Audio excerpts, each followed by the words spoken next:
If I had a kid with ADHD, how would I raise them? I would use the concept I've mentioned multiple times, the ADHD wheel. I'll explain it again very simply. The ADHD wheel is a spinning wheel that contains different slots, and within those slots contain your hobbies and interests. And the entire wheel should be directed towards your goals. So let's say, for example, your dream as a child is to be a musician. You would fill that wheel with all musical information, no matter how different they may be, as long as they connect to that goal. So that way, as the wheel keeps spinning and your hyperfixations keep changing, you are still building up your foundation, bringing you closer to that goal. This is how you cater your lifestyle to your ADHD brain. Now the question is, how do we build this wheel? And the answer is very simple. You have to try everything. If I had a child with ADHD, I would fill my entire house with instruments, books, physics equations, chessboards. I would be putting them in every activity that they thought was interesting, and we just see what fits for them. Now, a lot of people have their own idea of discipline. In your brain, discipline and commitment is actually extremely important, but for the ADHD brain, it works a little differently. You have to remember, their brain is biologically different. You cannot treat them the same. So how would I deal with instilling discipline within my child? Now, in a traditional sense, instilling discipline in a child without ADHD will look something like maybe making them commit to swimming, forcing them to go to their swimming practices whenever they don't want to, no matter the circumstances. You made a commitment, you must follow through. Now, this is actually very beneficial for a child without ADHD, but with ADHD, it cannot work this way. Now, instead of instilling discipline within those specific hobbies and interests, you are instead going to instill discipline on their structure, the ADHD wheel. You push a little bit on those specific hobbies and interests, but you don't force it. Otherwise, you are actively working against the way their ADHD brain is wired.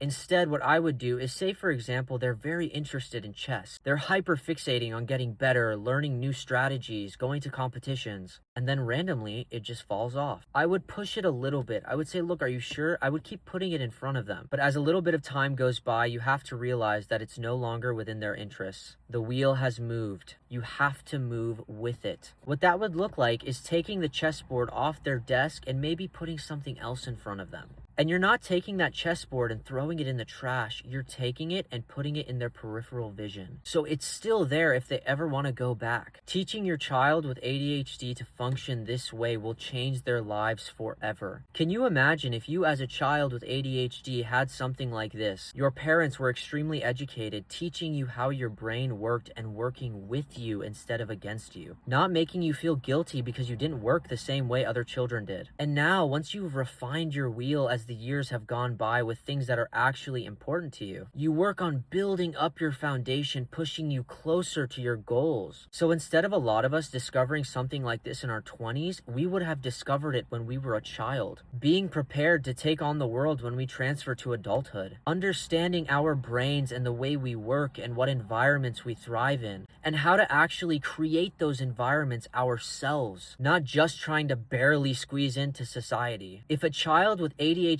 had this structure where their parents were controlling their environment and were educated on ADHD, I don't think it's an exaggeration to say a child like that would change the world. Instead of being a jack of all trades and a master of none, you are a master of all, because you spent so much time building this structure, learning more about yourself. This is the way ADHD needs to be treated, with medication being used as a tool to cater to this lifestyle, helping you adhere to the wheel. We don't care just about making you feel good. We want you to be productive members of society. You just feeling good because your brain is finally quiet and you're able to move around does not make you productive. You just taking medication with no lifestyle changes and no structure is a band-aid. You feel like this is the solution just because it's better than where you were previously. That is not optimal treatment. Medication and lifestyle changes work together. I am going to change psychiatry forever. Watch me.